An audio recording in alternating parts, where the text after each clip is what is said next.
$30 million for broadband deployment in Kansas. Applications open for grant programs in South Carolina and Florida. Virginia awards nearly $60 million for broadband in the Commonwealth. And MTV News rides off into the sunset. Those stories and more on This Week in the Broadband Universe. Hello, everyone, and welcome. I'm Craig Corbin. Kansas Governor Laura Kelly has announced that the Sunflower State is making $30 million available for broadband deployments through the Lasting Infrastructure and Network Connectivity, or LINK, program. There will be three categories of awards: broadband infrastructure deployments, internet exchange point facilities, and middle-mile infrastructure. The LINK program will be administered through the Kansas Office of Broadband Deployment. Those eligible to apply include ISPs, political subdivisions, tribal governments, cooperatives, and nonprofit organizations.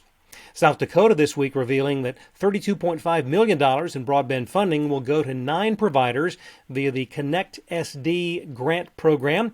Biggest winners: Venture Vision to receive $8.6 million, Golden West with 2 awards totaling upwards of $7 million, and Alliance Communications $5.1 million.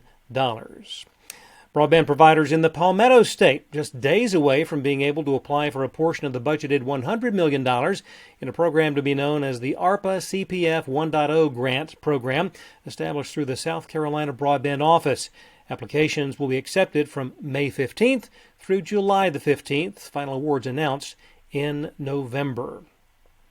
BreezeLine, formerly known as Atlantic Broadband, the biggest winner in the latest round of broadband funding from the Virginia Telecommunications Initiative, announced this week. BreezeLine is slated to receive $15.2 million. River Street Networks, 2 awards totaling $11.7 million. Shintel on tap for $6.3 million, and Verizon $5 million.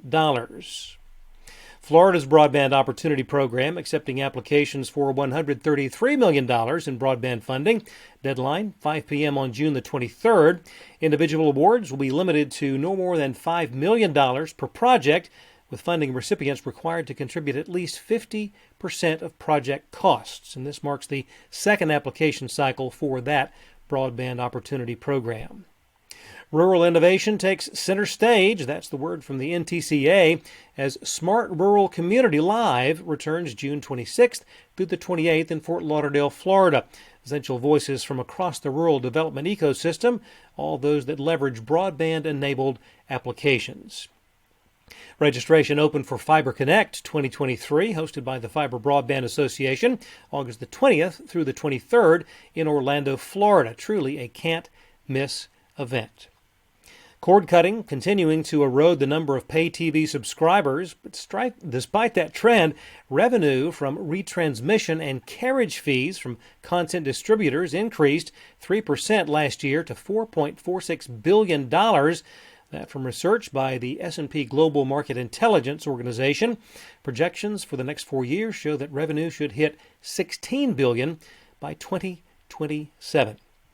One of the current hot topics of conversation about streaming services, Netflix cracking down on password sharing. A recent Forbes Home survey shows that 35% of Netflix subscribers would cancel their service if Netflix carries through with that initiative. Tough week for a lot of folks at Paramount Global after combining the Showtime and MTV Entertainment studios into a single studio. 25% of the total staffing has been eliminated. Also gone entirely, MTV News. And finally, the very first Black Friday NFL football game will air on Amazon Prime Video. The New York Jets and their new quarterback, Aaron Rodgers, will take on the Miami Dolphins the day after Thanksgiving. Toe meets leather at 3 p.m. Eastern Time from MetLife Stadium in East Rutherford, New Jersey. Thanks for watching. We'll see you next time right here on This Week in the Broadband Universe.